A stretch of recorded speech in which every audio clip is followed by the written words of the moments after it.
श्री शिवाय नमस्तुभ्यम हर हर महादेव। देखिए दोस्तों, आज के इस वीडियो में हम आपको पुत्रदा एकादशी की पूजन विधि बताने वाले हैं। देखिए, पुत्रदा एकादशी जो है वह संतान सुख के लिए विशेष मानी गई है और अगर सही तरीके से इसके नियमों का पालन करते हुए व्रत और लक्ष्मी नारायण का पूजन किया जाए तो संतान सुख की प्राप्ति जरूरी होती है।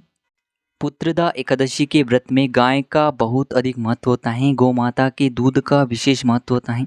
तो अगर आपके पास गाय का दूध उपलब्ध हो जाए तो बहुत ही अच्छी बात है, वरना गाय के गोबर का या गाय के दूध से बना घी मतलब कोई भी चीज़ आपको किसी भी रूप में मिल जाए तो आप उसका प्रयोग पुत्रदा एकादशी के पूजन में अवश्य करें। देखिए, पुत्रदा एकादशी साल में 2 बार आती हैं, एक पौष के महीने में आती हैं और एक सावन के महीने में आती हैं।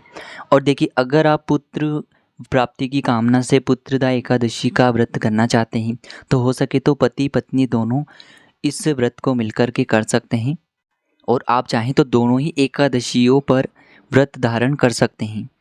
तो देखिए, पुत्रदा एकादशी के दिन सबसे पहले तो सुबह सवेरे स्नान आदि करने के बाद आपको स्वच्छ वस्त्र धारण करना है और फिर आपको इस पूजन को अपने घर के मंदिर में करना है या फिर आप इस पूजन को अलग से चौकी लगा करके भी कर सकते हैं।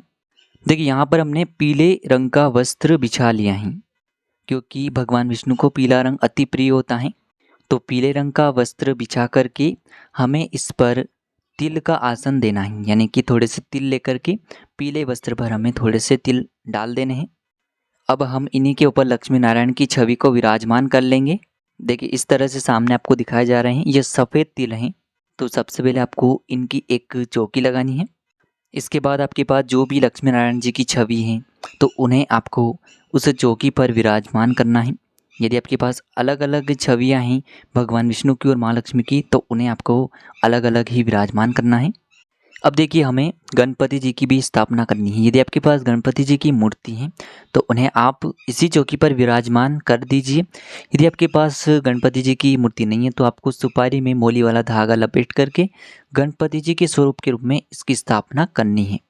अब देखिए, अन्य एकादशियों पर यदि आप कलश स्थापना करें या फिर न करें, लेकिन यह विशेष एकादशी है पुत्रदा एकादशी, पुत्र प्राप्ति के लिए है, तो आपको अपने घर पर कलश स्थापना भी करनी है।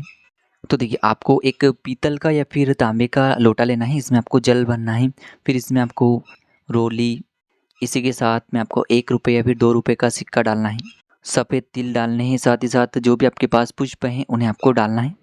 देखिए, एक बात का विशेष ध्यान रखें कि एकादशी पर कभी भी चावल का प्रयोग नहीं किया जाना चाहिए। न तो हम पूजा में चावल का प्रयोग कर सकते हैं, न ही हम अपने खाने में चावल का प्रयोग कभी भी एकादशी के दिन करते हैं। तो आपको इस पूजन में चावल का प्रयोग बिल्कुल भी नहीं करना है। अब देखिए, हमें कुछ आम के पत्ते लेने हैं और इन पत्तों को हमें उस कलश के अंदर ही डाल देने हैं, यानी कि पत्तों को हमें थोड़ा सा बाहर रखना है जिससे कि कलश स्थापना हो सके।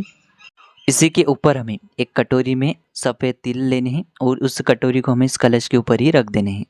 सामने आपको दिखाया जा रहा है, इस प्रकार से आपको कलश तैयार करना है। अब इस कलश के नीचे आपको आसन के रूप में सफ़ेद तिल ही लेने हैं और सफ़ेद तिल के ऊपर आपको यह जो पात्र हैं, कलश स्थापना आपने की है, इस कलश को आपको सफ़ेद तिल के ऊपर रख देना है। अब देखिए, जो भी माताएं बहनें एकादशी का व्रत धारण करती हैं तो विशेषकर ध्यान रखें कि लहसुन, प्याज, बैंगन, चावल इन चीज़ों का सेवन नहीं करना चाहिए। इसी के साथ में हमें एक दीपक भी लेना है। दीपक को हमें इसी कलश के ऊपर ही प्रज्वलित कर देना है। अब देखिए, यदि आपके पास एकादशी की व्रत की कथा की पुस्तिका है तो इसे भी आप चौकी पर रख ले और फूलों का आसन देते हुए आपको गौ माता की मूर्ति जो है, यानी कि जिसमें गौ माता और साथ ही साथ उसका बछड़ा है, तो गौ माता को भी हमें उसी चौकी पर विराजमान करना है। अब देखिए, हमें एक थाली लेनी है, यानी कि थाली ऐसी लेनी है कि जो नई थाली हो या फिर आपके पास यदि पीतल की थाली है तो उसे भी आप ले सकते हैं। अब फूलों का आसन देते हुए हमें सबसे पहले तो लड्डू गोपाल जी को विराजमान कर लेना है।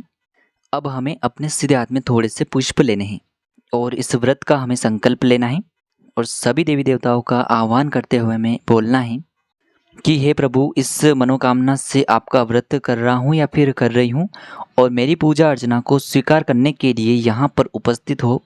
अब इसके बाद लड्डू गोपाल को जल से और गाय के कच्चे दूध से स्नान करवाना है।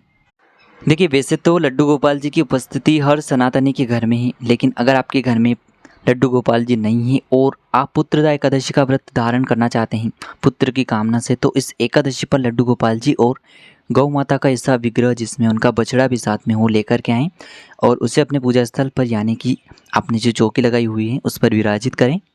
तो देखिए लड्डू गोपाल जी की सेवा में आप जितना प्रेम का और समर्पण का भाव लाएंगे, लड्डू गोपाल जी आपकी सेवा, आपकी पूजन उतनी ही जल्दी स्वीकार करेंगे, आपकी मनोकामना को पूरा करेंगे। तो देखिए बाथिंग टब्स में हमारे लड्डू गोपाल जी कितने प्यारे लग रहे हैं।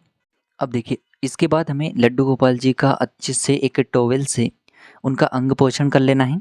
देखिए यदि आप चाहें तो लड्डू गोपाल जी के स्नान से पहले गाय के घी से मालिश भी कर सकते हैं। अब देखिए ये जो लड्डू गोपाल जी के स्नान वाला जल है इसे हमें तुलसी जी के क्यारे में डाल देना है। अब देखिए हमें तिल का आसन देते हुए लड्डू गोपाल जी का स्नान करवाने के बाद हमें उन्हें वस्त्र धारण करवाना है और इसके बाद हमें तिल के आसन पर ही उन्हें विराजमान करवा देना है। अब देखिए फूल के माध्यम से हम लड्डू गोपाल जी को, गणेश जी को और लक्ष्मी नारायण जी को जल का छींटा देंगे। अब देखिए जिस प्रकार से स्नान के बाद वस्त्र पहने जाते हैं उसी प्रकार से हम जल का छिड़काव करने के बाद गणपति जी को भी वस्त्र स्वरूप कलावा और जनेऊ अर्पित करेंगे और चंदन, रोली, तिल, लाल गुलाल हमें गणेश जी को भी समर्पित करना है। अब देखिए यदि आपको गुड़हल का पुष्प मिल जाता है तो आपको गणपति जी को गुड़हल का पुष्प भी समर्पित कर देना है। अब देखिए इसके बाद हमें लक्ष्मी नारायण जी को कलावा समर्पित कर देना है और साथ ही साथ हमें लक्ष्मी नारायण जी की प्रतिमा को या फिर मूर्ति को जनेऊ भी समर्पित करनी है। अब देखिए हमें सभी को सुगंधित कर देना है, यानी कि इस पूजन में हमें इत्र का प्रयोग भी अवश्य ही करना चाहिए। तो देखिए जो भी दंपति पुत्र कामना के लिए इस व्रत को धारण करती हैं तो उन्हें गौ माता की पूजा भी अवश्य ही करनी चाहिए। तो देखिए यदि आप ज़्यादा कुछ भी ना कर सकें तो अपने रसोई की पहली रोटी गौ माता को इस दिन अवश्य खिलाएं। तो देखिए पुराने समय में यह बात सिद्ध हो चुकी है कि गौ माता की सेवा में इतनी शक्ति है कि जो राजा दिलीप, जिन्होंने अपने पुत्र राजा रघु को माता कामधेनु की पुत्री नंदनी की सेवा करके ही उन्हें प्राप्त किया था और राजा रघु के नाम पर ही श्री रामचंद्र जी का जो वंश है रघुवंश कहलाया। तो आपको सभी को पुष्प अर्पित कर देने हैं। अब देखिए दोस्तों गणपति जी के भोग में आपको तुलसी दल नहीं डालना है। आप भोग स्वरूप मेवा, मिठाई जो भी हैं वो अर्पित कर सकते हैं, लेकिन गणपति जी के भोग में आपको तुलसी दल नहीं डालना है। देखिए यदि आपके पास कुछ ज़्यादा ना हो तो आप माखन और मिश्री का भोग भी एकादशी के व्रत में भगवान को लगा सकते हैं। अब देखिए हमें अपने सीधे हाथ में पुष्प या तिल रख करके हम यानी कि पुत्रदा एकादशी के व्रत की कथा पढ़ लेनी है या फिर सुन लेनी है। अब देखिए कथा परिपूर्ण होने के बाद जो भी आपने अपने हाथ में रखा हुआ था वो आपको भगवान के सामने समर्पित कर देना है। देखिए आपको श्री हरि विष्णु नारायण की प्रतिमा के सामने तुलसी दल भी अवश्य ही समर्पित करना है। अब देखिए दोस्तों जिस प्रकार से हम खाने के बाद जल ग्रहण करते हैं तो हमें अंत में जल भी भगवान प्रभु को भोग स्वरूप रखना है। अब देखिए हमें एक अन्य दीपक भी लेना है और प्रेम पूर्वक हमें लड्डू गोपाल जी की, साथ ही साथ भगवान गणेश की, श्री हरि विष्णु नारायण जी की, गौ माता की अपने सच्चे हृदय से प्रेम भाव से इनकी आरती करना है।